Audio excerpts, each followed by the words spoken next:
ज्ञानतिमिरान्धस्य ज्ञानाञ्जनशलाकया चक्षुरुन्मीलितं तस्मै श्रीगुरवे नमः। श्रीचैतन्यमनोभीष्टं स्थापितमेन भूतले स्वयं रूपकदा मह्यं ददाति स्वपदान्तिकं। वन्देऽहं श्रीगुरो श्रीयुतपदाकमलं श्रीगुरुं वैष्णवांश्च श्रीरूपं साग्रजनं सगणरघुनाथान्वितं तं सजीवं सात्वैदं सावधूतं परिजनसहितं कृष्णचैतन्यदेवं श्रीराधाकृष्णपादान् सहनललिता श्रीविशाखान्वितांस हे कृष्णा करुणा सिन्धो दीनबन्धो जगत्पदे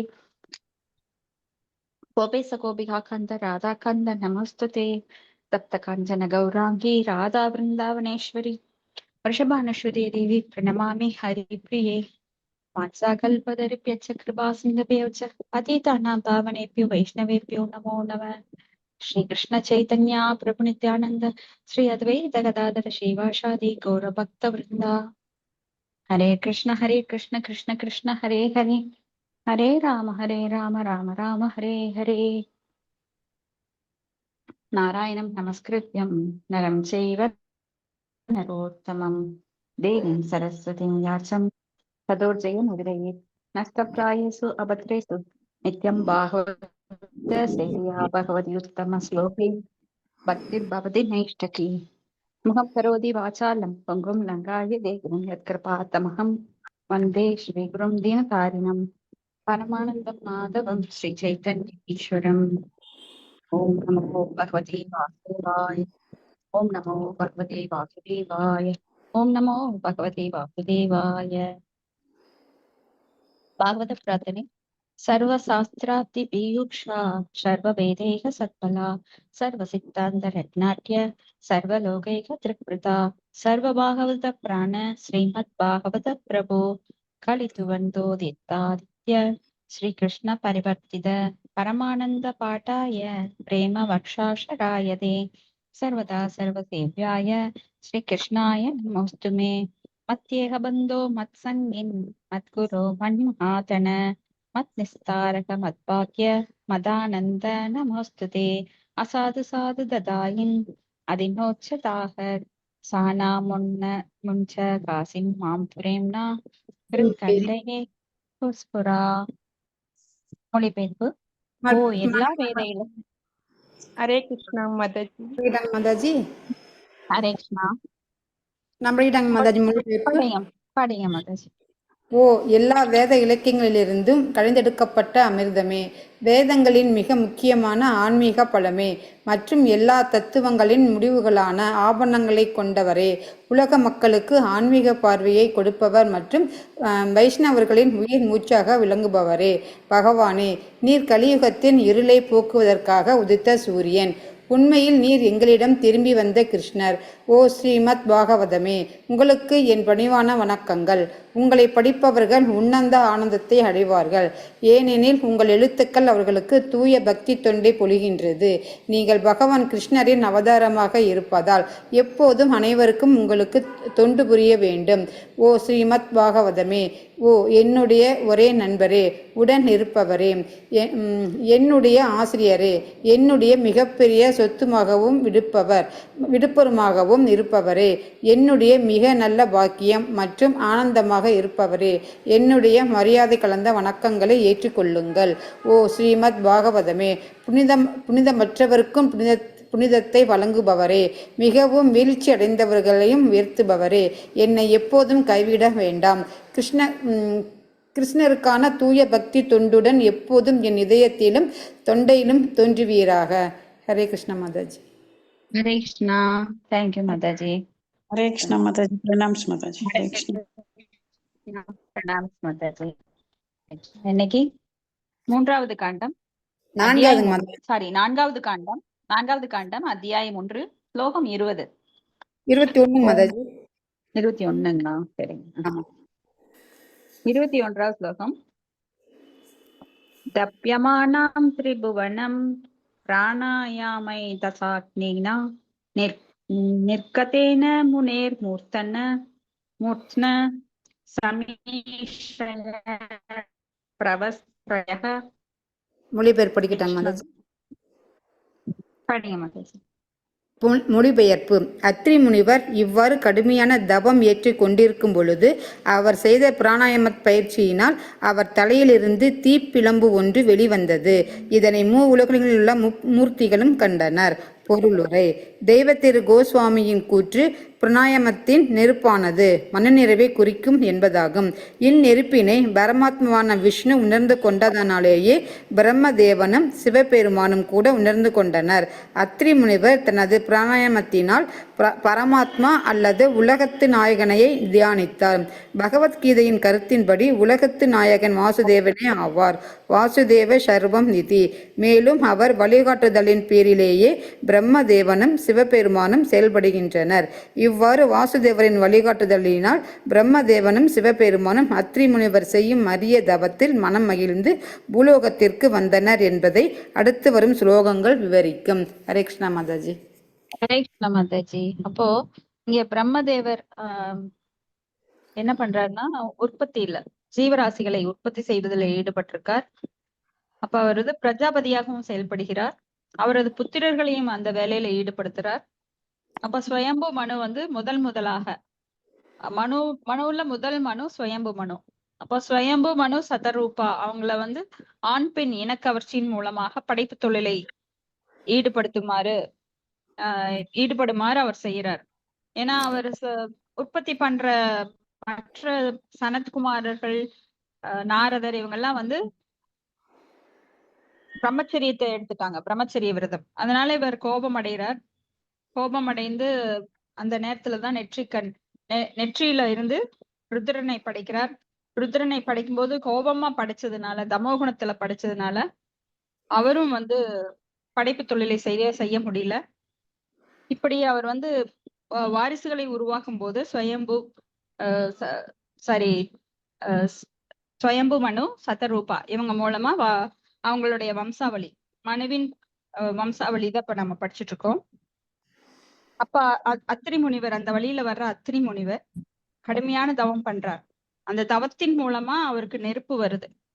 ஏன்னா அசுரர்கள் கூட ரொம்ப அதிகமா தவம் பண்ணும்போது என்ன ஆகுன்னா, இந்த உலகங்கள் எல்லாம் தகிக்க ஆரம்பிக்கும். அப்ப தேவலோகத்தில் இருக்கிற இந்திரன் பயப்படுவார். என்னடா இவ்வளவு அக்னி வருது, தகிக்குது அப்படின்னு சொல்லி பார்க்கும்போது அவங்க தவம் பண்ணிட்டு இருப்பாங்க. அப்புறம் இந்த தவத்தை கலைக்கிறதுக்கு தேவர்கள் ரொம்ப கஷ்டப்பட்டு அவங்க தவத்தை கலைச்சு வரம் வாங்கிடுவாங்க. சிலர் வரம் வாங்கினப்புறம் இவங்க கஷ்டப்படுவாங்க. ஏன்னா அசுரர்கள் எப்பவுமே வரம் வாங்கினப்ப தேவர்களை துன்புறுத்துவாங்க. தேவர்கள் சத்துவகுணத்துல இருக்கிறவங்க. சுரா அப்படின்னா தேவர்கள், அசுரா அப்படின்னா கெட்ட புத்தி படைத்தவர்கள். அவங்களுக்கு எப்பவுமே சுயநலம், பகவானை பற்றிய எண்ணமே இல்லாதவர்கள். இப்பெல்லாம் கூட நம்ம மனுஷ ரூபத்துல நிறைய அசுரர்கள் இருக்கிறோம். நாத்திகவாதிகள், பகவானை மறுப்பவர்கள், அருவவாதிகள், அவங்க கூட சில சமயம் அசுரர்கள் தான். ஏன்னா பகவானுக்கு இணையாக ஆக வேண்டும் என்கின்ற அசுர குணம் அவங்கள எல்லாம் நல்லவங்களா இருந்தாலும் அவங்கள தோற்கடிச்சிருது. இப்படி அவர் ஆழ்ந்த தவத்தில் ஈடுபட்டிருக்கும் போது பகவானை வாசுதேவ சர்வமிதி, அதான் நம்ம முதல் ஸ்லோகத்திலேயே படிக்கிறோம். வாசுதேவர் தான் அனைத்துக்கும் காரணம் அப்படின்னு. பகூனாம் ஜென்மனாம் வந்தே ஞானவான் மாம் பிரபத்தியதே வாசுதேவ சர்வமிதி மகாத்மா ஷூதுர்லப. ஷூதுர்லப அப்படின்னா மிகவும் அரிதானவர்கள் மட்டுமே கண்டுபிடிக்க முடியும். வாசுதேவன் தான் எல்லாவற்றிற்கும் சர்வமிதி, எல்லாவற்றிற்கும் காரணம் அப்படிங்கிறத கண்டுபிடிக்க முடியும் அப்படின்னு கிருஷ்ணரே அர்ஜுனன் கிட்ட சொல்றார். இப்ப வாசுதேவரோட வழிகாட்டுலதான் பிரம்மதேவனும் சிவபெருமானும் செயல்படுறாங்க. சோ பிரம்மதேவர் சிவபெருமான் எங்கிருந்து வர்றாங்கன்னா வாசுதேவர்கிட்ட இருந்தா வர்றாங்க. அதனால அவரோட வழிகாட்டுதல்ல எல்லாருக்கும் தலைவர் யாருன்னா வாசுதேவர், வசுதேவரின் மைந்தர். ஓம் நமோ பகவதே வாசுதேவாய ஜென்மாதி அஸ்யதோ ஹன்வயாதிதர்தஸ்ஸாதேசு அபிக்ஞஸ்வராட் தேனே பிரம்ம ஹிருதாய ஆதி கவயே முஹ்யந்தி யத் சூரயः தேஜோ வாரி அமிர்தாம் யதா வினிமயோ யத்ர த்ரிஷர்கோ அம்ருஷா தாம்னா ஸ்வேனா சதா நிரஸ்தகுகம் சத்யம் பரம் தீமஹி. சத்யம் பரம் தீமஹி. சத்தியம் அப்படின்னா அவர்தான் சத்தியம், பரம் அப்படின்னா உயர்ந்த சத்தியம். தீமகி அப்படின்றா வணங்குகின்றேன். அந்த உயர்ந்த சத்தியத்தை நான் வணங்குகின்றேன். யார் அந்த உயர்ந்த சத்தியம்? வாசுதேவ சர்வம் இதி. ஓம் நமோ பகவதே வாசுதேவாய. பகவான், பகவான் அப்படின்னா தன்னுள் கொண்டவர். என்னத்து? அந்த 6 ஐஸ்வர்யங்களை தன்னுள் கொண்டவர். அந்த பரம சத்தியத்தை நான் வழிபடுகின்றேன். தீமகி அப்படிங்கிற சொல் நம்ம காயத்ரி மந்திரத்துல கேள்விப்பட்டிருப்போம். பூர்புவஸ்வஹ தத்சவிதுர்வரேண்யம் பர்கோ தேவஸ்ய தீமகி. தீமகி அப்படிங்கிறது பிராமணர்கள் உச்சரிக்கின்ற அந்த சொல் தீமகி. அந்த பரம சத்தியத்தை நான் வணங்குகின்றேன் அப்படின்னு முதல் ஸ்லோகத்திலே பாக்குறோம். அதை இவர் கண்டுபிடிச்சிட்டார். யாரு? அத்ரி முனிவர். ஸ்லோகம் 22. அப்சரோ முனி கந்தர்வ சித்ய வித்யாதரோ ரகைக விதாயமான யசஸ்தத் ஆஸ்ரத பதம் யயூக. மொழிபெயர்ப்பு உரை வழங்கியவர் தெய்வ திரு ஆஷா பக்தி வேதாந்த ஸ்ரீலா பிரபுபாதருக்கு ஜெய். உடன் மும்மூர்த்திகளும் அப்சரர்களும் கந்தவர்களும் சித்தர்களும் வித்யாதாரர்களும் நாகர்களும் மற்றும் தேவர்கள் புடைசூழ அத்திரி முனிவரின் ஆசிரமத்தினை அடைந்தனர். இவ்வாறு அவர்கள் தமது தவத்தினால் புகழ்பெற்ற மாமுனிவர் அத்திரியின் தவச்சாலைக்குள் சென்றனர். பொருளுரை: வேத இலக்கியங்களை உலகினை படைத்து காத்து அளிக்கும் முழுமுதல் கடவுளை சரண் புக வேண்டும் என்று கூறுகின்றன. அவரே பரமாத்மாவாக இருப்பார். அத்தகைய பரமாத்மாவை ஒருவன் வழிபடும் பொழுது பிற தெய்வங்களான பிரம்மன், சிவபெருமான் போன்றோரும் பகவான் விஷ்ணுவுடன் காட்சி தருவார்கள். ஏனெனில் அவர்களும் பரமாத்மாவின் வழிகாட்டுதலுக்கு உட்பட்டவர்கள் ஆவார். ஹரே கிருஷ்ணா மாதாஜி. நன்றி மாதாஜி. ஹரே கிருஷ்ணா. நன்றி மாதாஜி. ஜென்மாதி அஸ்யத அன்வயாத் அப்படின்னா படைத்தல், காத்தல், அழித்தல் எதற்கெல்லாம் யார் காரணமோ அப்படின்னு முதல் ஸ்லோகத்துல நம்ம படிச்சோம். அது மாதிரி வேத இலக்கியங்கள்ல எல்லாமே சொல்லப்பட்டிருக்கு. யாரு படைப்பது, காப்பது, அழிப்பது எல்லாம் அந்த முழுமுதற் கடவுளுடைய அம்சத்தின் அம்சம். கலா, அந்த அம்சங்கள், பகவானுடைய அம்சம் கலா. அந்த கலா அம்சத்தின் அம்சம். இப்படி பகவானே தன்னை விரிவங்கம் பண்ணிக்கிறார் பல வேறு வடிவங்கள்ல, பல பேர் பெயர்கள்ல. இப்ப பிரம்மாவாக சில சமயம் அவரே வர்றார். சிவபெருமான் அவரோட இன்கார்னேஷன். சோ சந்தேகமே இல்லாம அவர்தான் எல்லாவற்றுக்கும் காரணம். அப்போ அவர் நினைச்சாருன்னா அவர் மும்மூர்த்திகளாக, இப்ப நாம பார்த்தோம் இதுக்கு முந்தைய ஸ்லோகங்கள்ல மும்மூர்த்திகளாக எப்படி அவங்களோட அம்சமாக ததாத்ரேயர் அவதரிக்கிறார் அப்படின்னு எல்லாம் பார்த்தோம்.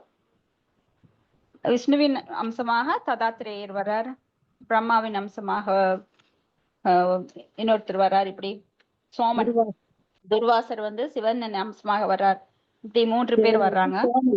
சோமன் பிரம்மா, தத்ராத்ரேயர் சொல்லிட்டேன் மாதாஜி. ஹரே கிருஷ்ணா. இப்படி 3 பேர் வர்றாங்க. ஓகேங்களா? அடுத்தது ஸ்லோகம் 23. தத் பிராதுர்பாவ சம்போக வித்யோசித மனாமுனேக உத்திஷ்டன்ன ஏக பாதேன தர்ஷ விபுர்தஷபான். ஹரே கிருஷ்ணா. ஹரே கிருஷ்ண மாதாஜி. ஒற்றை காலில் நின்று தவம் புரிந்து கொண்டிருந்த முனிவர் மும்மூர்த்திகளும் தம்முன் ஒரே சமயத்தில் தோன்றியதை கண்டு உளம் பூரித்து மிகுந்த முயற்சியுடன் ஒற்றை காலுடனே நடந்து அவர்களை அடைந்தார். ஹரே கிருஷ்ணா மாதாஜி. ஹரே கிருஷ்ணா.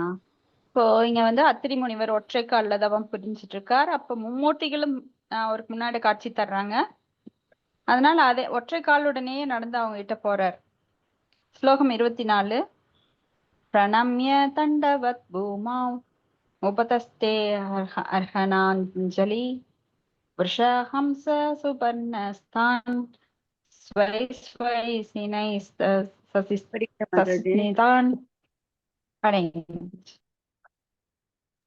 படிங்க மாதாஜி. மொழிபெயர்ப்பு. அதன் பின்னர் கையில் சிறுபாறையும் தர்ப்ப புல்லையும் புல்லும் சக்கரமும் ஏந்தி காளையின் மீதும் அன்னத்தின் மீதும் கருடனின் மீதும் அமர்ந்திருந்த மும்மூர்த்திகளையும் அவர் வழிபடலானார். நீண்ட நெடுமரம் போல் நிலத்தில் விழுந்து அம்முனிவர் மும்மூர்த்திகளையும் வணங்கினார். பொருளுரை: தண்டம் என்றால் கொம்பு என்றும் பத் என்றால் போல என்றும் பொருளாகும். பெரியவர்கள் முன்னர் ஒரு கொம்பினை போல் ஒருவன் நிலத்தில் விழுந்து வணங்குவதற்கு தண்டவாத் என்று பெயராகும். அத்திரி முனிவரும் இம்முறையிலேயே வணங்கினார். அவர்கள் மூவரும் தமது வெவ்வேறு விதமான வாகங்களினாலும் அடையாளங்களாலும் அறியப்பட்டனர். அதாவது பகவான் விஷ்ணு கையில் சக்கரத்துடன் கூறிய மூக்கினுடைய கருட பகவானின் மீது அமர்ந்தவாறும், பிரம்மதேவன் அன்னப்பறவின் மீது கையில் தர்பை புல்லுடனும், சிவபெருமான் கையில் என்னும் உடுக்கையுடன் காளை மாட்டின் மீது அமர்ந்தும் காட்சி தந்தனர். இத்தகைய குறியீடுகளையும் சின்னங்களையும் வாகனங்களையும் கண்ட பின்னரே அத்திரி முனிவர் அவர்கள் யார் என்பதை அறிந்து அவர்களையே வணங்கினார். ஹரே கிருஷ்ண மாதாஜி. தேங்க்யூ. ஹரே கிருஷ்ணா. தேங்க்யூ மாதாஜி. இப்போ இங்க தண்டவத் அப்படின்னு நம்ம பாக்குறோம். தண்டவத் அப்படின்னா, தண்டம் அப்படின்னா ஒரு கொம்பு, ஒரு மரத்தோடைய கொம்பு எப்படி விழுந்தாக்க ஸ்ட்ரெயிட்டா விழுகும், அது போல வத் அப்படின்னா போல. ஒரு தண்டவத் பிரணாம் பண்ணுவாங்க. இப்ப ஜென்ஸ் எல்லாம் வந்து தண்டவத் பிரணாம் அப்படின்னு சொல்லி அவங்க நெடுஜான் கட்டையாக விழுவாங்க. ஆனா பெண்கள் வந்து அப்படி கிடையாது. அவங்க முழங்கால் மடக்கி மார்பு கீழே படாம நெற்றி தலை குனிந்து நெற்றி தொடுற மாதிரி வணங்குவாங்க. அது மாதிரி இங்க அத்திரி முனிவர் இங்க 3 பேரையும் பாக்குறார். சிவபெருமானை, விஷ்ணு பகவானை கருட வாகனத்தின் மேல பாக்குறார் சங்கு சக்கரத்தோட, பிரம்மதேவரை அன்னப்பறவையின் மேல பாக்குறார் தர்பை புல்லோட, சிவபெருமானை வந்து உடுக்கையோட காளை மீட்டின் மீது பாக்குறார். இப்படி பார்த்த உடனேதான் அவருக்கு தெரியுது 3 பேரையும் 6ன்னு சொல்லி. ஏன்னா நாம எல்லாருமே படங்கள்ல பார்த்திருப்போம், சிலைகள்ல பார்த்திருப்போம் பகவான் எப்படி சங்கு சக்கர தரணியா இருக்கிறார். நாராயணர் அன்னப்பறவையின் மீது பிரம்மதேவர் இருப்பாருங்கிறது நம்மளுக்கு எல்லாருக்கும் தெரியும். சிவபெருமானோட வாகனம் காளை வாகனம் அப்படின்னு தெரியும். சோ இதை வச்சு அவர் புரிஞ்சுக்கிறார். அடுத்த ஸ்லோகம் 25. கிருபாவலோகேன ஹசத்வதேனோ பலம்பிதான் தத்ரோசிசா பிரதீஹதே நிமீல்ய முனிர் ஆஷினி. ஹரே கிருஷ்ண மாதாஜி. பிரணாம் மாதாஜி. மொழிபெயர்ப்பு. மும்மூர்த்திகளும் தன் மீது கருணை கொண்டு தனக்கு காட்சி தந்ததை கண்டு அத்திரி முனிவர் மிக்க மகிழ்ச்சி அடைந்தார். அவர்களிடம் இருந்து வீசிய ஒளி தனது கண்களை பூச செய்தமையினால் அவர் சிறிது நேரம் தனது கண்களை மூடினார். பொருளுரை. அவர்களது புன்னகையினை கண்டு அவர்கள் மூவரும் தன்னிடம் மகிழ்ச்சி கொண்டுள்ளனர் என்பதை அவர் புரிந்து கொண்டு அவர்களின் தெய்வீக ஒளிகளினால் கண்கள் கூசிய போது அவர் சிறிது நேரம் கண்களை மூடினார். ஹரே கிருஷ்ணா. நேத்தே பார்த்தோம், ரொம்ப பவர்ஃபுல்லானவங்க பகவான் எல்லாம். ஏன்னா ஆன்மீக லோகத்துல இருக்கிறவங்க எப்பவுமே அந்த தேஜஸோட இருப்பாங்க. நம்மளுக்குள்ளேயே ஒரு தேஜஸ் இருக்கும். பாத்தீங்கன்னா ஆன்மீகத்துல அதிகமான ஈடுபாடு கொண்டவங்க கொஞ்சம் பிரகாசமா இருப்பாங்க. ஆனா பௌதிகத்துல ஆழ்ந்திருக்கிறவங்க எப்பவுமே டல்லா இருப்பாங்க. ஒரு சமயம் பார்த்தா நல்லா இருப்பாங்க, முகத்துல கவர்ச்சி இருக்கும். ஒரு சமயம் பார்த்தா அப்படியே ரோஜா பூ வாடின மாதிரி இருக்கும். இதுக்கு காரணம் என்ன அப்படின்னா, மக்கள் தமோ குணத்திலையும் ரஜோ குணத்திலையும் போகும்போது அவங்களுடைய முகம் வாடி போகும். ஏன்னா கவலையிலால சூழப்பட்டிருக்காங்க. ஆனா சத்துவகுணத்துல ஈடுபட்டிருக்கிறவங்களுக்கு கவலை அதிகமா பாதிக்காது. ஏன்னா ஜட உலக இயல்பு தெரிஞ்சவங்க சுத்த சத்துவ குணத்துல இருக்கும்போது அதை பற்றியே கவலைப்பட மாட்டாங்க. எப்பொழுதும் இருமைகள் இருக்காது. அப்ப அவங்க கிட்ட தேஜஸ் கூடிட்டே இருக்கும். சிலர் பார்க்கும் போதே அவங்களை கையெடுத்து கும்பிடணும் போல தோணும். சிலர் பார்க்கும் போதே அவங்க கிட்ட ஒரு நெகட்டிவ் எனர்ஜி வரும். சோ இது எல்லாம் வந்து அப்போ ஆன்மீக லோகத்தில் இருக்கிற பகவான் எப்பொழுதுமே தூய்மையானவர், தூய்மையானவற்றில் தூய்மையானவர். அவர்கிட்ட எந்த ஒரு சிறு மாசு கூட ஒரு 0.00.1 கூட கிடையாது. அதனால தான் அவர் வழிபடத்தக்கவர். அவரது நாமம் எப்பொழுதும் வழிபடத்தக்கது. அதனாலதான் அவர் பெயரை உச்சரிக்கும் போது நாம் தூய்மை அடைகின்றோம். ஏன்னா நாமெல்லாம் இந்த ஜட உலகத்துல எல்லாருமே மாசடைந்தவர்கள். ஜட உலகத்துல இருக்கிறவங்க எல்லாருமே எப்போதும் முக்குணங்கள்ல ஈடுபட்டு இருக்கிறோம். அந்த முக்குணங்கள்ல இருந்து ஏன்னா முக்குணங்களோட பாதிப்பு கண்டிப்பா பிறக்கும் போதே கருவில இருந்தே நம்மளுக்கு வந்துருது. அப்ப அந்த பாதிப்புல இருந்து எவ்வாறு விடுபடுவது? பகவானுடைய பெயரை சொன்னால் ஒழிய வேறு வழியே கிடையாது. நாம எல்லாம் கஷ்டத்துல இருந்து விடுபட நினைக்கிறோம். அப்ப நல்ல நம்மளுக்கு ஒரு சோர்ஸ் கிடைச்சிருக்கு. கஷ்டத்துல இருந்து விடுபட இதை சொல்லு அப்படின்னு சொன்னா அதுல நம்பிக்கை இல்லை. அதான் நம்மளோட துர்பாக்கியம். எல்லாருமே இன்பத்தை வேண்டுகிறோம். அந்த இன்பம் எங்க கிடைக்கும்? பகவான் இடத்தில் மட்டுமே அவரது நாமம், ரூபம், லீலை, குணங்கள், சகாக்கள் இவற்றை பேசும் போதும் கேட்கும் போதும் அதை நினைத்து பார்க்கும் போதும் நம்மளுக்கு கிடைக்குது. ஏன்னா அதுதான் ஆத்மா ஆனந்தம். ஆத்மாக்கு கிடைக்கிற ஆனந்தம் உண்மையானது. உடலுக்கு கிடைக்கின்ற மகிழ்ச்சி அது வந்து சீக்கிரம் சோப்பு குமிழ் போல சீக்கிரம் உடைஞ்சு போகும், வந்து காணாம போயிரும். ஆனா நாம அதைத்தான் நினைக்கிறோம் இன்பம்னு. உண்மையான பேரின்பம் அதுதான் என்னன்னா பகவான்கிட்ட தான் இருக்கு. அது அங்கிருந்துதான் நம்ம வாங்கணும். ஏன்னா பகவான் நமக்குள்ள இருக்கார். அவரை திருப்திப்படுத்தும் போது நம்மளுக்கு அந்த ஆனந்தம், அவர் திருப்தியாகும் போது அவர் மகிழ்ச்சி அடைகிறார். மகிழ்ச்சி அடையும் போது நாம தானா மகிழ்ச்சி அடைகிறோம். ஏன்னா பகவான் தான் நம்மளோட மேக்சிமம் பார்ட். நம்மளோட உடம்புல ஆகட்டும், பரமாத்மா தான் நமக்கு எல்லாவற்றிற்கும் துணை புரிகிறார். அப்ப அவரை திருப்திப்படுத்தும் போது அவருக்கு மகிழ்ச்சி உண்டாகும் போது தானா நம்மளுக்கு மகிழ்ச்சி உண்டாகும். இது டெக்னிக்கலா புரிஞ்சுக்கணும் நாம. சோ பகவானை திருப்திப்படுத்த எல்லாருக்கும் மகிழ்ச்சி, ஆனந்தம் கிடைக்கும். யார் ஒருவர் அந்த நிலையை ஏற்றுக்கொள்ளவில்லையோ, நான் எஜமானன், பகவானுக்கெல்லாம் சேவை செய்ய மாட்டேன், அவர் என்ன பெரியவர் அப்படின்னு பொய் கௌரவம் கொண்டவர்கள், பகவானை மறுத்தளிப்பவர்கள் உண்மையிலே ஆனந்தமே அடையவே முடியாது, சான்ஸே கிடையாது. ஏன்னா அவங்க பொய் கௌரவம் அவர்களை தடுக்கிறது. அவங்க எப்பவுமே மாயையில உழன்று கொண்டு துன்பத்தை அனுபவித்துக் கொண்டே இருப்பார்கள். ஏன்னா பக்தியில மட்டும்தான் இதை புரிஞ்சுக்க முடியும். பக்தியானாம் அபிஜானாதி யாவான் யாஸ்மி தத்வதக ததோமாம் தக்தோ ஞாத்வா விசதே தத் அனந்தரம். பக்தர்கள் மட்டுமே பகவானை புரிந்து கொள்ள முடியும். பக்தியில் இல்லாதவங்களால பகவானை புரிஞ்சுக்கவே முடியாது, அவருக்கு அடிப்பணியவும் முடியாது.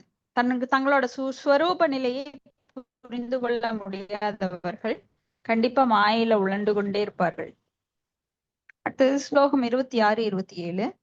சேதஸ்தத் பிரணவம் யுஞ்சன்ன அஸ்தாவீத் சம்ஹதாஞ்சலி கிலஸ்னயாம் சுப்தயா சுவாசா சர்வலோக கரியஷஹ அத்ரிர் உவாச்ச விஸ்வோத்பவ ஸ்திதி லயேஷு விபஜ்ய மானனர் மாயா குணைரணியுகம் விக்ரூஹித தேகாஹ தே பிரம்ம விஷ்ணு கிரிஷா பிரதோஷ்மி அஹம் வஸ் தேப்யக ஏவ பவதாம் இஹோ பஹூத.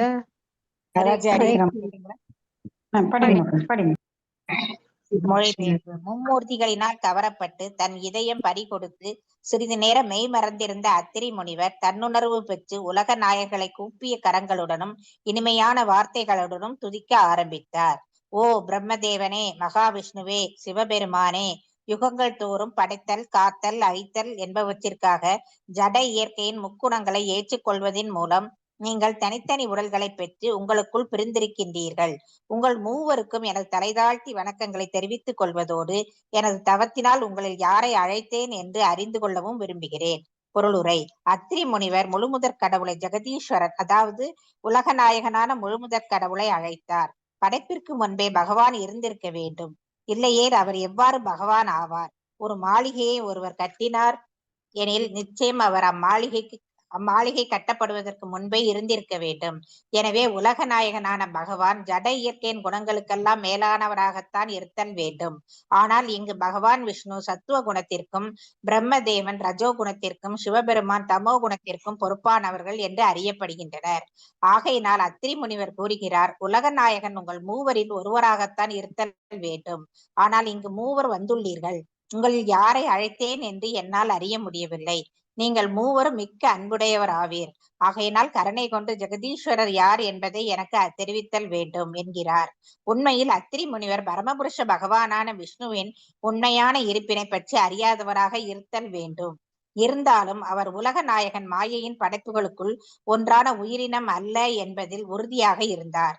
அவர் தான் யாரை அழைத்தேன் என்று கேட்பதால் பகவானின் உண்மையான இருப்பினை பற்றி அறியாதவராக இருக்கிறார் என்பது தெரிகிறது. ஆகையினால் அவர்களை துதிக்கும் பொழுது உலகின் உன்னதமான பகவான் யார் என்பதை என் மீது அன்பு கூர்ந்து அறிவிப்பீராக என்று வேண்டுகிறார். அம்மூவரும் பகவானாக இருக்க முடியாது. அம்மூவரில் ஒருவர் தான் பகவான் என்பதில் அவர் உறுதியாக இருந்தார். ஹரே கிருஷ்ணா. தேங்க்யூ மாதாஜி. கிருஷ்ணா, தேங்க்யூ மாதாஜி. அத்திரி முனிவர் தவம் பண்ணினார். ஆனா யாரை குறித்து தவம் பண்ணினார்னு அவருக்கே கன்ஃபியூஷன் இப்போ. ஏன்னா 3 பேர் அட் அ டைம்ல வந்துட்டாங்க, பிரம்மா, சிவன், விஷ்ணு. ஆனா இவர்களில் யார் முதன்மையானவர்? பிருகு முனிவர் அப்படித்தான் ஒருத்தரம் சோதிச்சார். நம்மளுக்கு எல்லாருக்கும் தெரியும். அந்த பாஸ்ட் டைம் அடிக்கடி பேசியிருக்கோம். அவர் வந்து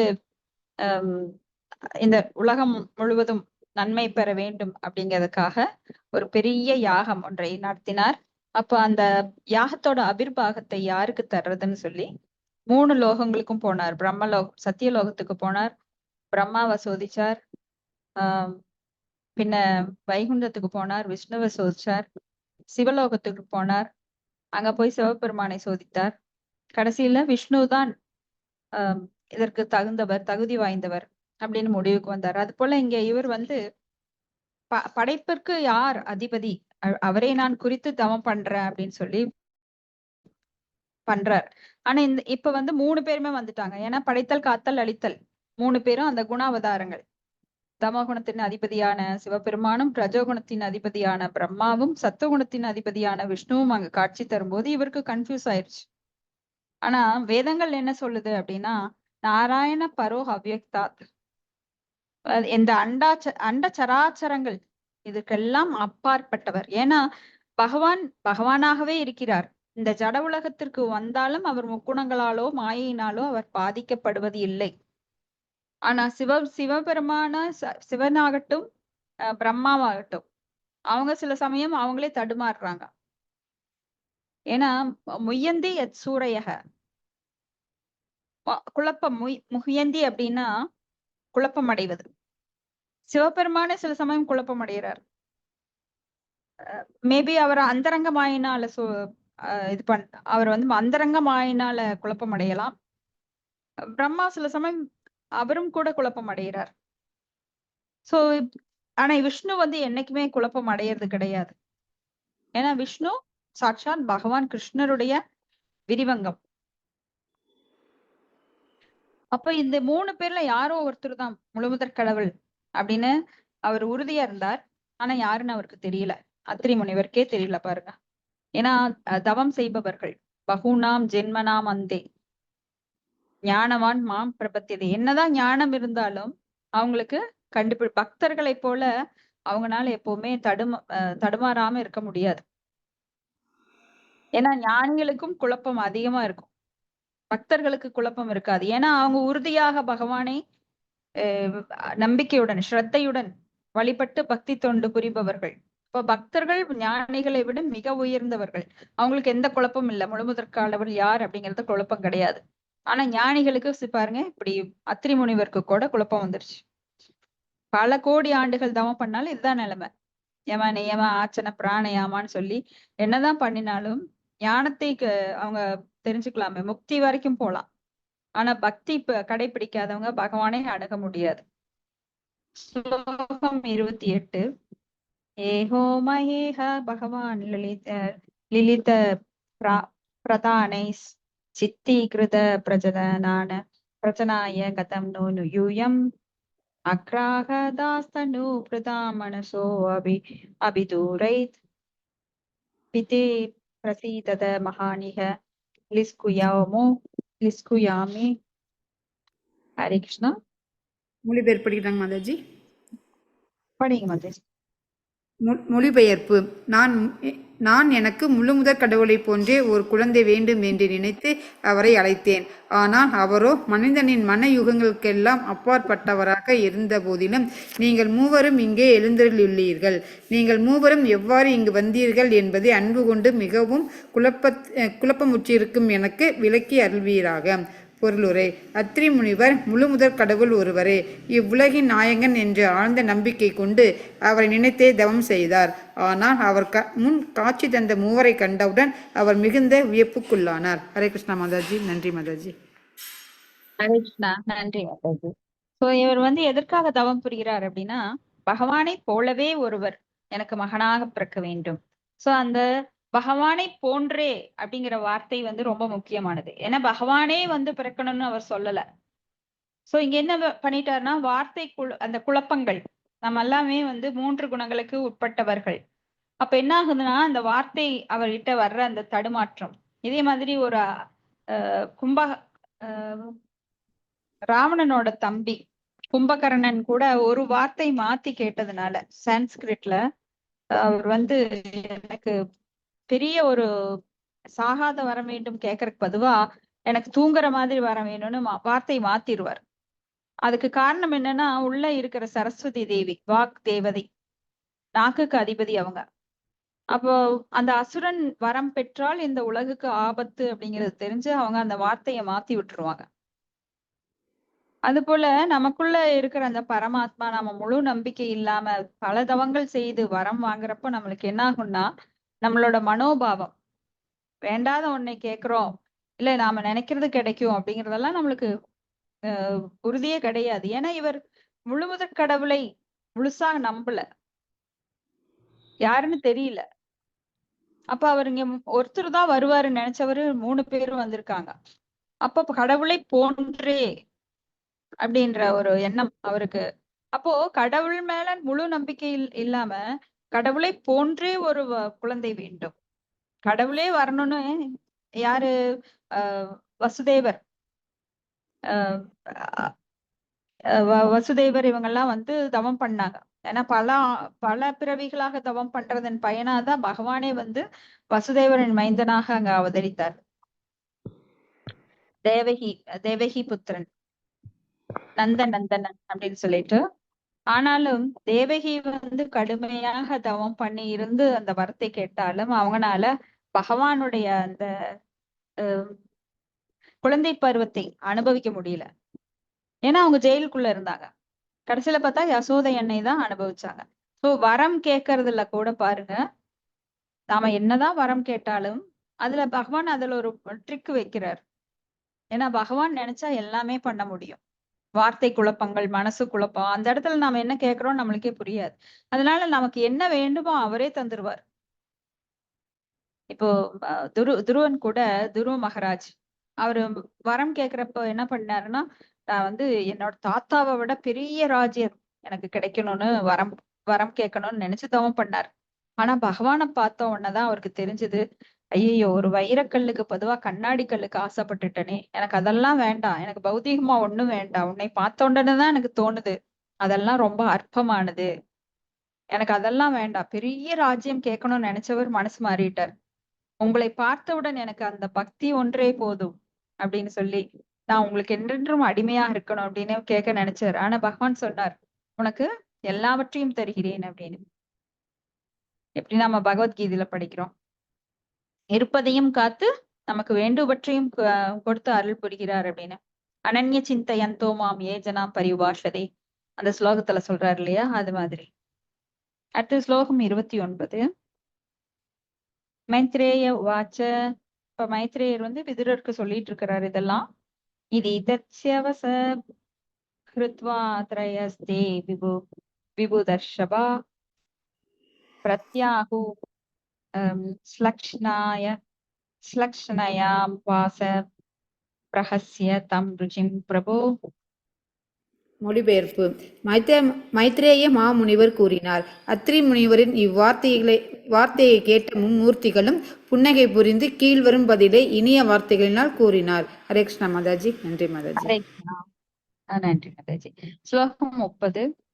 தேவ ஓஷுகு யதா கிருதஸ்தே சங்கல்போ பாவ்யம் தேனேவ நான்யதா சத்சங்கல்பஸ்ய தே பிரம்மன் தியாயசி தேவயம். ஹரே கிருஷ்ணா மாதாஜி. யார் மாதாஜி? சொல்லுங்க மாதாஜி. படிக்கிறீங்களா? படிக்கிறேங்க மாதாஜி. ஹரே கிருஷ்ணா. பதம் 30 மாதாஜி. ஆமா சரிங்க. மொழிபெயர்ப்பு. மும்மூர்த்திகளும் அத்ரி முனிவரிடம் கூறினர், அன்பான அந்தணரே, உமது லட்சியத்தில் நீர் உறுதியாக இருந்தீர், அதனாலேயே நாங்கள் வந்தோம், இல்லையேல் நிச்சயம் வந்திருக்க மாட்டோம். நீர் யாரை நினைத்து தவம் முயற்றினீரோ அவர் நாங்கள்தான், ஆகையினால் நாங்கள் உம்முன் தோன்றினோம். பொருளுரை. அத்ரி முனிவர் உலகத்து நாயகன் யார் என்பதையோ அவர் உருவம் என்பது என்ன என்ன என்பது பற்றியோ தெளிவாக அறியாதவர். ஆதலினால் உலக நாயகனான முழுமுதற் கடவுள் இப்படிப்பட்டவர்தான் என்று குறிப்பிட்டு நினைக்க இயலவில்லை. ஒரே மூச்சினால் இது பர உலகங்களை படைத்து மறுமூச்சினால் அவற்றை தன்னிடம் எடுத்துக்கொள்ளும் பகவான் விஷ்ணுவே இவ்வுலக நாயகனாக ஏற்றுக்கொள்ளப்பட வேண்டியவர். கர்ப்போதக சாயி விஷ்ணுவும் அவரது உந்தி கமலத்திலிருந்து பிறந்தவர் பிரம்மதேவன் உலக நாயகனாக கருதப்படலாம். அதுபோல் சீரோதக சாயி விஷ்ணுவும் அவர்தான் உயிர்கள் அனைத்திலும் பரமாத்மாவாக விளங்குபவர் உலக நாயகனாக கருதப்படலாம். இவ்வுலகில் விஷ்ணுவின் வடிவமாக விளங்கும் சீரோதக சாயி விஷ்ணுவின் கட்டளையின் பேரில் பிரம்மதேவனும் சிவபெருமானும் கூட இவ்வுலகின் நாயகர்கள் என்று ஏற்றுக்கொள்ளப்படலாம். காப்பவராக இருப்பதினால் பகவான் விஷ்ணு இகபர உலகத்தின் படைப்பாளி ஆவார். படைப்பவராக இருப்பதினால் பிரம்மதேவனும் அல்லது அழிப்பவராக இருப்பதினால் சிவபெருமானும் இவ்வுலகின் நாயகர்களாக கருதப்படலாம். மேலும் அத்ரி முனிவர் குறிப்பாக இவர்தான் இவ்வுலகின் நாயகர் என்று தவம் செய்ததினால் மும்மூர்த்திகளான பிரம்மா விஷ்ணு சிவன் மூவருமே அவர் முன் தோன்றினார். அவர்கள் கூறினர், நீர் இவ்வுலக நாயகனாக முழுமுதற் கடவுளைப் போலவே ஒரு குழந்தை வேண்டும் என்று தவம் செய்தீர். உமது விருப்பம் நிறைவேறுவதாகுக என்று. அதாவது ஒருவரின் பக்தியின் வலிமையை பொறுத்தே அவர் விருப்பம் நிறைவேறும். பகவத்கீதை 9.25 கூறுகிறது, யாந்தி தேவ விரதா தேவான் பித்ரூன் யாந்தி பித்ரு விரதா. ஒருவன் ஒரு குறிப்பிட்ட கடவுளை வழிபடும் பொழுது அக்கடவுளின் உலகை அடைகிறான். முன்னோர்களிடம் பற்றுடையோன் அவர்கள் இருக்கும் லோகத்தை அடைவான். அதுபோல் முழுமுதற் கடவுளான கிருஷ்ணரை வழிபடுவோன் அவரது உலகினை அடைகிறான். அத்ரி முனிவருக்கு உலக நாயகனை பற்றிய தெளிவான கருத்து இல்லையாதலால் ஜட இயற்கையின் முக்குணங்களுக்குரிய கடவுளர்களான மூவரும் அத்ரி முனிவர் முன் தோன்றினர். இப்பொழுது ஒரு மகனை பெற வேண்டும் என்னும் அவரது உறுதிப்பாட்டின் காரணமாக பகவானின் அருளினால் அவரது விருப்பம் நிறைவேற்றப்படும். Hare Krishna. Thank you Mataji. Hare Krishna. Thank you. So நம்ம பகவத்கீதையில படிச்சிருக்கோம், யாந்தி தேவ விரதா தேவான் பித்ரு யாந்தி பித்ரு விரதாக பூதானி யாந்தி தேஜியா யாந்தி மத்தியாதினோ அபிமாம் அப்படின்னு. அதாவது யார் எவரை குறித்து வழிபடுகிறார்களோ அவர்களுடைய லோகத்திற்கு போகலாம் அப்படின்னு. இப்ப அத்ரி முனிவருக்கு குழப்பம். படைப்பவர் தான் கடவுள், காப்பவர் தான் கடவுள், அழிப்பவர் தான் கடவுள் அப்படின்னு 3 பேரையுமே நினைச்சுக்கிறாரு. அப்ப அவங்க 3 பேருமே கடவுளாதான் இருக்கணும்னு. சோ அவங்க 3 பேருமே இவர் தவம் புரிகிறார். அவங்க 3 பேருமே இவர் கண்ணு முன்னாடி வந்து உதிக்கிறாங்க. ஆனா யாரோ ஒருவர் தானே இருக்கணும். இந்த மூன்றுமே படைத்தல் காத்தல் அழித்தல் இது எல்லாம் ஒருத்தர் தானே செய்ய முடியும் அப்படின்னு அவர் நினைச்சிருந்தாரு. ஆனா இப்ப பார்த்தா 3 பேர் வந்திருக்காங்களே, ஆனா இந்த 3 பேர்ல யாரோ ஒருத்தரா தான் இருப்பாங்க அப்படின்னு இப்போ புரிஞ்சுக்கிட்டு, ஆனா இப்ப குழப்பம் இருக்கு அத்ரி முனிவருக்கு. அதனால 3 பேருமே வர்றாங்க. ஆனா லோகநாயகன் யாரு அப்படின்னா நமக்கெல்லாம் தெரியும், வேதங்கள் எல்லாமே சொல்லுது. பிரம்ம சம்ஹிதையில பிரம்மா கூட சொல்றார், படைப்பு கடவுளாக இருந்தாலும். ஏன்னா அவர் நேர்ல பார்த்திருக்கார். படைப்பு கடவுள் தனக்கு படைக்கும் சக்தியை கொடுத்தவர் யார் அப்படிங்கிறது அவருக்கு தெரியும். ஈவன் நாரதர் கூட முதல்ல என்ன பண்ணாருன்னா, அவர் தந்தை படைக்கிறத பார்த்து பெரிய படைப்புகள் எல்லாம் மேற்கொள்ளும் போது அவர் ஒவ்வொரு குழந்தைக்கும் தன்னுடைய தந்தை ஹீரோவா தெரிவார். முதல்ல சின்ன குழந்தையில பாத்தீங்கன்னா அப்பா நல்லா அம்மாவை அதிகாரம் பண்ணுவாங்க, வீட்டு வேலைக்கு வர்றவங்கள அதிகாரம் பண்ணுவாங்க, தோட்டத்துல இருக்கிறவங்கள அதிகாரம் பண்ணுவாங்க. குழந்தை நினைக்கும் எங்க அப்பா தான் ஹீரோ அப்படின்னு. வளர வளர தெரியும் அப்பாவுக்கும் மேல நிறைய பேர் இருக்காங்க அப்படின்னு. அப்பா சுத்த விட அதிகமா நிறைய பேருக்கு இருக்கு. சோ அப்போ அந்த குழந்தை அந்த எண்ணம் மாறும். அது போல அத்ரி முனிவருக்கு ஆரம்ப நிலை அவருக்கு தெரியல, படைத்தல் காத்தல் அழித்தல் இதுக்கெல்லாம் காரணம் யாரு அப்படின்னு. ஆனா பிரம்மாவே சொல்றார் பிரம்ம சம்ஹிதையில, ஈஸ்வர பரம கிருஷ்ண சச்சித்தானந்த விக்கிரக அநாதிர் ஆதிர் கோவிந்த சர்வ காரணம், எல்லா காரணங்களுக்கும் காரணம். இப்போ நமக்கெல்லாம் ஏதா ஒரு காரணம் இருக்கும். நாம் தோன்றுவதற்கு அப்பா காரணம், அப்பா தோன்றதுக்கு தாத்தா காரணம், தாத்தா தோன்றதுக்கு அதுக்கு முந்தின தலைமுறை, இப்படி போகும்போது அதுக்கெல்லாம் காரணம் யாரு? பிரம்மாட்டு இருந்துதான் படைப்பு ஆரம்பிக்குது. ஆனா பிரம்மா எங்கிருந்து வந்தார்? அவர் பகவானோட நாபிக்கமலத்துல இருந்து, கர்ப்போதக சாயி விஷ்ணுவோட நாபிக்கமலத்துல இருந்து வந்தார். அப்ப கர்ப்போதக சாயி விஷ்ணு எங்கிருந்து வந்தார்? பகவான் கிருஷ்ணரோட விரிவங்கம் தான் கர்ப்போதக சாயி விஷ்ணு. இப்படி நம்மளுக்கு கடைசியில எங்க போய் முடியுது? பகவான் கிருஷ்ணருக்கு. ஆனா பகவான் கிருஷ்ணர் இங்கிருந்து வந்தார்? அநாதிர் ஆதிர் கோவிந்த. அவர் அநாதிர் அப்படின்னா அவருக்கு முன்ன யாருமே இல்ல. அவருக்கு அம்மா கிடையாது, அப்பா கிடையாது, எப்ப தோன்றினார் என்பதற்கு வரலாறே கிடையாது. அநாதிர் ஆதிர் கோவிந்த சர்வ காரணம், எல்லா காரணங்களுக்கும் காரணம் அவர்தான். ஏன்னா அவர் படைப்புக்கு முன்னாடி எல்லாமே இங்க இருட்டா இருந்தது, ஒண்ணுமே இல்ல. விளையாட்டாக அப்புறம் படைப்பை தொடங்குறார். அதுக்கப்புறம் தான் நாம எல்லாம் இங்க வந்தோம்.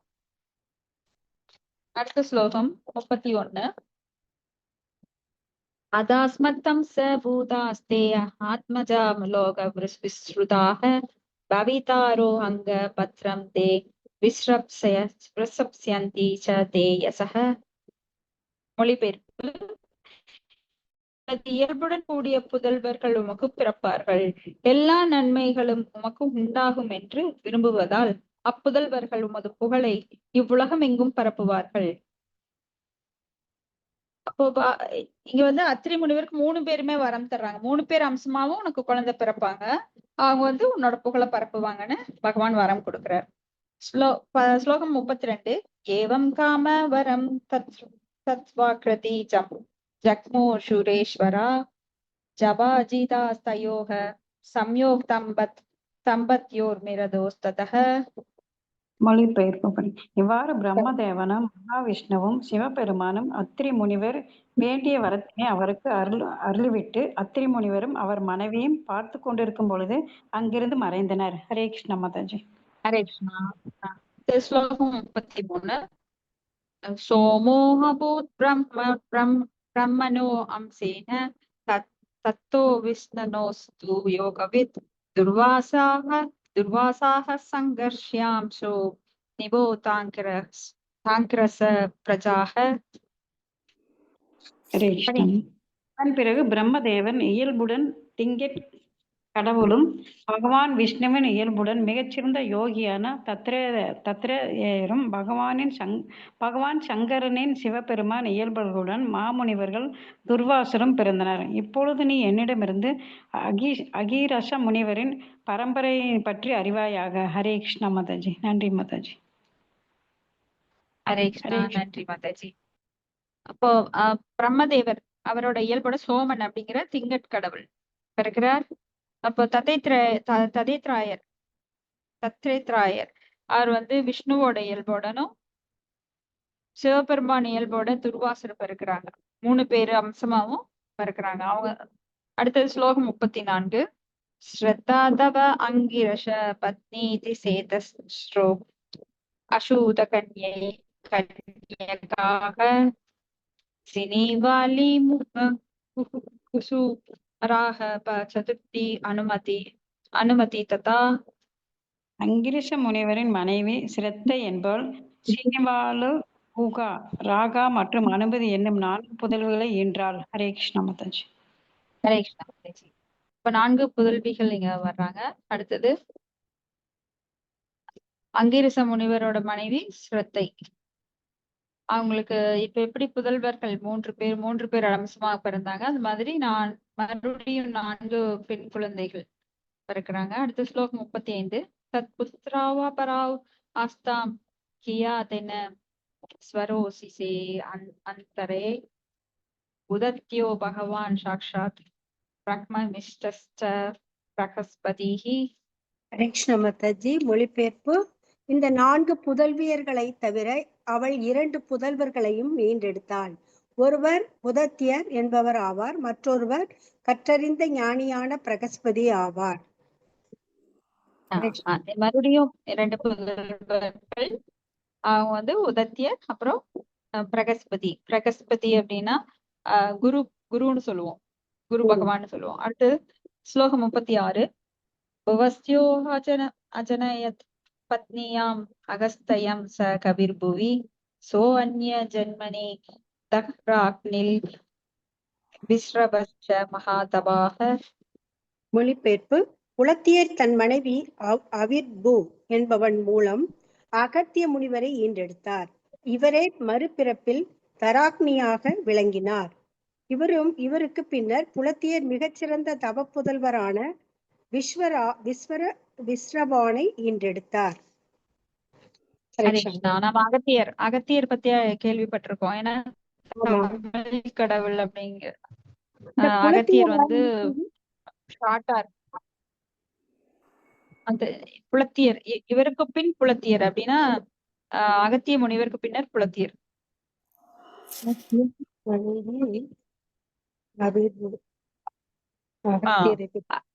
அகத்தியர் வந்து இங்க தவம் பண்ணி அந்த சிவபெருமான் கல்யாணத்தப்ப கூட ஒரு பக்கம் அவர் போய் பேலன்ஸ் பண்ணுவார். ஏன்னா சிவனோட கல்யாணத்தப்ப எல்லாருமே அங்க போய் நிக்கிறதுனால பூமி பாரம் ஒரு பக்கமா போயிரும்னா அகத்தியர் ஒரு பக்கம் நிக்க வைப்பாங்க இல்லைங்களா?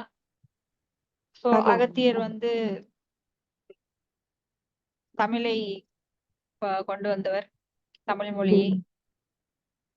இந்த மாதிரி அகத்தியர் நம்மளுக்கு நிறைய கேள்விப்பட்டிருக்கோம். இவரே மறுபிறப்புல தாராக்னியா வர்றாரு. அடுத்த ஸ்லோகம் 34. தஸ்ய யஷாபதி தேவ குதேரஸ்வ இடவிடா சூதக ராவண கும்பகர்ணஸ்ச ததான்யஸ்யாம் விபீஷணக. மொழிபெயர்ப்பு. விஸ்ரவானுக்கு 2 மனைவியர். முதல் மனைவி இடவிடாவிற்கு இயக்கர்களின் தலைவனான குபேரன் பிறந்தான். 2வது மனைவி கேசினி ராவணன், கும்பகர்ணன், வீடனன் என்னும் 3 ஈன்றெடுத்தாள். ஹரே கிருஷ்ணா. இதெல்லாம் வந்து நாம ராமாயணத்துல பார்த்திருக்கோம். ராவணன், கும்பகர்ணன், விபீஷணன், வீடனன் அப்படிங்கிறது இங்க விபீஷணன் அப்படின்னு 3 பேரும் 2வது மனைவிக்கு இருக்கிறாங்க. முதல் மனைவிக்கு குபேரன். குபேரன் வந்து ராவணனோட சகோதரன் சொல்லி நம்ம பார்த்திருக்கோம் இல்லைங்களா? அப்போ குபேரனோட மனைவி கூட ராவணன் அபகரிச்சிருவான். அதன் மூலமா அவன் சாபம் எல்லாம் பெறுகிறான் அப்படின்னு நம்ம பார்த்திருக்கோம். அடுத்த ஸ்லோகம் 38. புலகஸ்ய கதிர்பார்யா திரின்யசூத சதி சூதான் கர்மஸ்ரேஷ்டம் வரியாம்சம்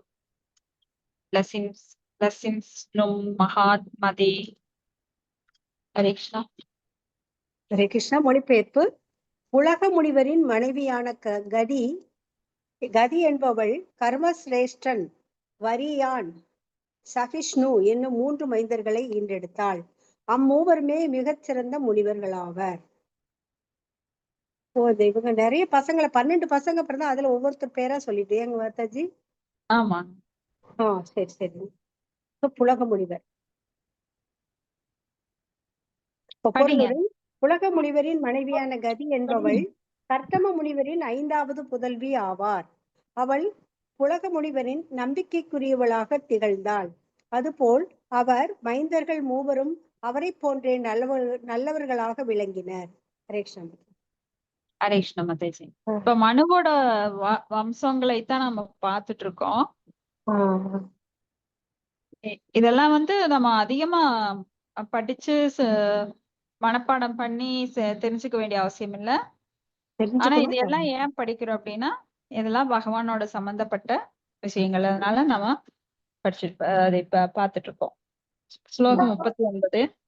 கிரதோரவி கிரியா பாரியா வாலகில்யான் அசூவயதஹ ருச்சிம் சஷ்டி சகஸ்ராணி ஜ்வலதோ பிரம்ம தேஜசா. மாமல்லர் பிருதுவின் மனைவியான கிரியா என்பவள் 6,10,000 முனிவர்களை ஈன்றெடுத்தாள். அவர்கள் 60,000 மாதாஜி. 60,000 முனிவர்களை ஈன்றெடுத்தாள். அவர்கள் வாலகியல்யார்கள் என்று அழைக்கப்பட்டனர். இவர்கள் அனைவருமே ஆன்மீக அறிவில் தேர்ந்தவர்களாகவும் அவ்வறிவின் ஒளி தங்கள் உடல்களில் ஒளிர பெற்று விளங்கினார்கள். ஹரே கிருஷ்ணா மாதாஜி. பொருளுரை இருக்குங்க மாதாஜி. பொருளுரை படிங்க மாதாஜி. சாரி மாதாஜி. கிரியா என்பவள் கர்த்தம முனிவரின் 6வது புதல்வி ஆவாள். அவள் 60,000 முனிவர்களை ஈன்றெடுத்தாள். அவர்கள் அனைவரும் குடும்ப வாழ்க்கையிலிருந்து விலகி வானப்பிரஸ்தத்தை மேற்கொண்டதனால் வால்கியர்கள் என்று அழைக்கப்பட்டனர். ஹரே கிருஷ்ணா மாதாஜி. 60,000 முனிவர்கள். ஹரே கிருஷ்ணா. அப்போ இங்க வந்து 60,000 முனிவர்களை அந்த காலத்துல எல்லாம் அது சாத்தியம். ஏன்னு கேட்டா அவங்களுக்கு 1,00,000 வருடங்கள் ஆயுட்காலமா இருந்தது. அதனால அதெல்லாம் சாத்தியம். அதெல்லாம் எப்படி சாத்தியமாகுன்னு கேட்க கூடாது. ஸ்லோகம் 40. ऊर्जायां जहिष्णिरे पुत्रा वसिष्ठस्य परन्तप चित्रकेतु प्रत्तानास्ते सप्त ब्रह्मर्षयो अमलाः. हरे कृष्णा. மொழிபெயர்ப்பு. மாமுனிவர் வசிஷ்டரின் மனைவியும் அருந்ததி என்றழைக்கப்படுகின்றவளுமாகிய ஊர்ஜா மாசு மறுவற்ற 7 முனிபுங்கவர்களை ஈன்றெடுத்தாள். அவர்களின் தலைவர் சித்ரகேது என்பவர். ஹரே கிருஷ்ணா. அப்ப வசிஷ்டரின் மனைவி அருந்ததி. நம்ம அடிக்கடி கேள்விப்பட்டிருக்கோம் இல்லைங்களா? அருந்ததி அருந்ததி பாக்குறது அப்படிங்கிற ஒரு சடங்கே நம்ம கல்யாணங்கள்ல இருக்கு இல்லைங்களா? ஆமா ராஜி. அம்மி மிதிச்சு அருந்ததி. அம்மை மிதித்து அருந்ததி பார்த்து அப்படின்னு. சோ அவங்க வந்து மாமுனிவர் வசிஷ்டரின் மனைவியா இருக்கிறதுனால அவங்க வந்து 6 மாசு மறுவற்ற முனிவர்களை அவங்க வந்து பெற்றெடுக்கிறாங்க. அதுல சித்திரகேது கதை நாம அடிக்கடி பாக்குறோம் இல்லைங்களா?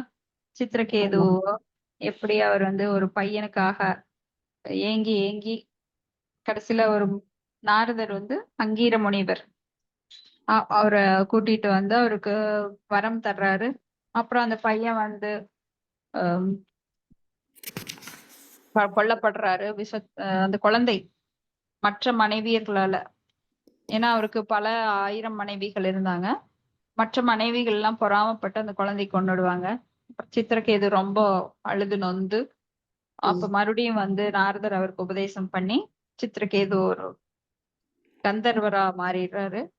அதுக்கப்புறம் அவரு அசுரனா வர்றதெல்லாம் நம்ம படிச்சிருக்கோம். அடுத்து ஸ்லோகம் 41. சித்திரகேது சூரோசிச்ச விரஜாமித்ர ஏவச்ச உல்பனோ சசு பிரத்யானோ தியூமான் சக்தி ஆதையோ அபரே. அரேக்ஷ மததி. மொழிபெயர்ப்பு. இவ்வேழு முனிவர்களின் பெயர்கள் பின்வருமாறு: சித்திரகேது, சூரோசி, விரஜான், மித்திரன், உல்பனன், வசுப்ருத்யனன் மற்றும் துயுமான் ஆகும். வசிஷ்டரின் மற்றொரு மனைவிடமிருந்தே மற்றும் சில தேர்ந்த புதல்வர்களும் பிறந்தனர். பொருளுரை. வசிஷ்டரின் மனைவியான ஊர்ஜா என பெயரையுடைய அருந்ததி கர்த்தம முனிவரின் 9வது புத்திரி ஆவாள். ஹரே கிருஷ்ணா. அப்ப கர்த்தவ முனிவருக்கும் 9 பெண்கள் இருந்தாங்க. அந்த யார் எந்தெந்த முனிவருக்கு அவங்க கட்டி கொடுக்குறாங்க, அவங்க வாரிசுகள் என்ன அப்படின்னு தான் இப்ப நம்ம பார்த்துட்டு இருக்கோம். அடுத்த ஸ்லோகம் 42. சித்திஸ்த்வ ஹதர்வன பத்னி லேபே புத்திரம் திருதபிருதம் தத்யாஞ்சனம் அஸ்வசிசேசம் பிருகோர் வம்சம் நிபோதமே. மொழிபெயர்ப்பு. அதர்வான் முனிவரின் மனைவியான சித்தி என்பவள் அஸ்வசிரான் என்னும் மைந்தனை ஈண்டெடுத்தாள். அவள் தத் யஞ்சம் என்னும் மிகப்பெரிய உறுதிமொழியினை மேற்கொண்டாள்.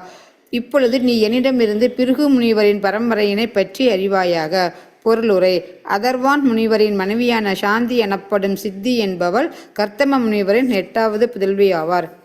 ஹரே கிருஷ்ணா மாதாஜி. நன்றி மாதாஜி. ஹரே கிருஷ்ணா. நன்றி மாதாஜி. இப்போ அதர்வான் முனிவரின் மனைவி சாந்தி. சாந்தி அல்லது சித்தி அப்படின்னு சொல்லப்படுறாங்க. அவங்க கர்த்தவ முனிவரோட 8வது பொண்ணு. இப்போ 9வது பொண்ணு பார்த்தோம், இப்ப 8வது பொண்ணு பார்த்துக்கிறோம். அடுத்து ஸ்லோகம் 43. பிருஹ்யாத்யாம் மகாபாக புத்னியாம் புத்ரான் அஜிஜனத் தாத்தாரம் ச விதாதாரம் ஸ்ரீயம் ச பகவத் பராம். மொழிபெயர்ப்பு. பிருகு மாமுனிவர் மிகப்பெரிய பேறு பெற்றவர். அவர் தனது மனைவியான கியாதி என்பவளிடத்து தாதா விதாதா என்னும் 2 மைந்தர்களையும் ஸ்ரீ என்னும் ஒரு மகளையும் பெற்றெடுத்தார். அம்மகள் முழுமுதற் கடவுளினிடத்தில் சிறந்த பற்றுடையவளாக விளங்கினாள். ஹரே கிருஷ்ணா மாதாஜி. ஹரே கிருஷ்ணா மாதாஜி. இப்போ பிரம்மதேவருடைய மகன் தான் பிருகுமுனி. இப்போ பிருகுமுனி வந்து இங்க கியாதி அப்படிங்கிறவரை அவங்கள மணந்து தாதா விதாதா அப்படிங்கிற மைந்தர்களையும் ஸ்ரீங்கிற மகளையும் பெற்றெடுக்கிறாரு.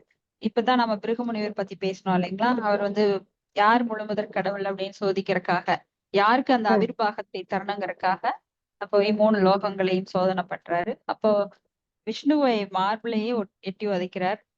அப்போ அவருடைய கால் நோகுமே அப்படின்னு சொல்லிட்டு அந்த காலை எடுத்து தன்னோட மடி மேல வச்சு அவர் காலை அமுத்தி விடுறாரு விஷ்ணு. என்னுடைய பாறை போன்ற நெஞ்சை நீங்க உதைச்சதுனால உங்க கால் வலிக்குமேன்னு சொல்லி அவர் அந்த பாதங்களை அமுத்தி விடுறாரு. அப்போ பிரம்மா பிரம்மா வந்து கோவப்படுறாரு, தன்னுடைய பையன் என்னை அவமதிக்கிறாரு. பிரம்மலோகத்துல போய் பிரம்மாவை வணங்கல. அப்ப பிரம்மாக்கு கோபம் வருது, இருந்தாலும் தன்னுடைய மகன் அப்படின்னு விட்டுறாரு, கோவத்தை அடக்கிட்டு. சிவலோகத்துல போய் சிவபெருமானை அவமானப்படுத்துறார் வார்த்தைகளால. ஒண்ணு மனதால, இன்னொன்னு வார்த்தையால, இன்னொன்னு செயலால. வாச்சோ மனசோ கர்மனோ அப்படின்னு 3 விதமா அவர் வந்து அவமானப்படுத்துறார். ஆனா அங்க விஷ்ணு மட்டும்தான் இந்த குற்றத்தை பொறுத்துக்கிட்டு அவருக்கு அவரோட பாதத்தையே அமுத்தி விடுறார். என்னோட இரும்பு போன்ற நெஞ்சை வந்து நீங்க உதைச்சிங்க, அதனால உங்க கால் நோகுமேன்னு சொல்லி அந்த காலை எடுத்து அழுத்தி விடுறார். அப்ப அவர் நினைக்கிறார், இந்த யாகங்களோட அவிர்வாகத்தை இவருக்கு தான் கொடுக்கணும், ஏன்னா 3 பேர்ல இவர் தான் சிறந்தவர்னு கண்டுபிடிக்கிறார். ஸ்லோகம் 44 நாளைக்கு பார்க்கலாங்க. ஹரே கிருஷ்ணா பிரபு, தண்டத்னாம் பிரபு.